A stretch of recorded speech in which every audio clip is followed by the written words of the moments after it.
alhidaaya min allah bal nabiga adeeradii ruma qaar ka mida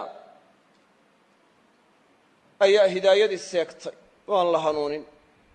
waa dadka kuwii ugu dhowaa qaar ka mid ah waa abulahab iyo abu aalib taasi waxay ku tusinaysaa in waxa lagu badbaadayaa iimaan iyo camal saalixa ay tahay sharaf nasab oo nasabku sharaf badan yahay ruuxna waxba u tari mayso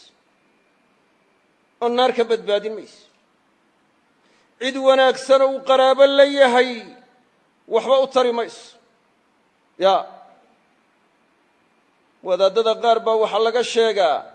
inuu yidhi xertaydu aniga ha isku kay hallayso xertaydu aniga ha isku kay hallayso ya midna waxa laga sheegayey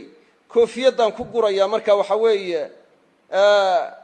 ayaan ku gurayaa reer hebeloo jidka siraad dabadna markaasaan kala tallaabaya yani waa tahriibinaya ya yaa u sheegay inuu koofiyad sito yaa u sheegay isagu inuu ka badbaadayo mid kale wuxuu leeyahay xertaydu aniga muriidiintaydu aniga ha isku kay halleeyaan ruux markaa xertayda ka midi hadduu naarta galo naarta gebigeedaba candhuuf baan ku tufayaayo shurururuq waa bakhtiyaysaaba ya marka la yidhaha waxaasi waa baatil waxay leeyihiin awliyada afka ka daaso nebi moxamedna waa kaa yidhi aniga ha isku kay hallaynina xagga ilaahay waxaan idinka tari karayaa ma jiro sidaa intuu u soo waduu inantiisii soo gaadhay uu ubadkiisa ugu jeclaa ee faatima ya oo uu ku yidhi yaa faatimatu binta rasuuli illah saliinii min maali maa shi'ti laa ugni canki min allahi shay'a xoolahayga waxaad doonto iga weydiiso xagga ilahay waxba kaaga tari maayo ya marka waxay ku tusinaysaa yacni waxa nebi moxamed ku baaqayey ee ku yeedhayey iyo hadallada noocaasi wax isu iman kara inaynay ahayn ayay ku tusinaysaa nebi moxamed wuxuu ku baaqayey diin qumman tawxiid iyo ikhlaas buu ku baaqayey dadkana qulubtooda ilaahay buu ku xidhay cid aan ilaahay ahayne nafciyo dhib iyo dheef inayna lahayn ayuu markaa tilmaamay waxa rabbi loogu dhowaanayo ee xaggiisa lagaga badbaadayaana inay tahay iimaan iyo camal saalixuu sheegay saas ayuu sheegay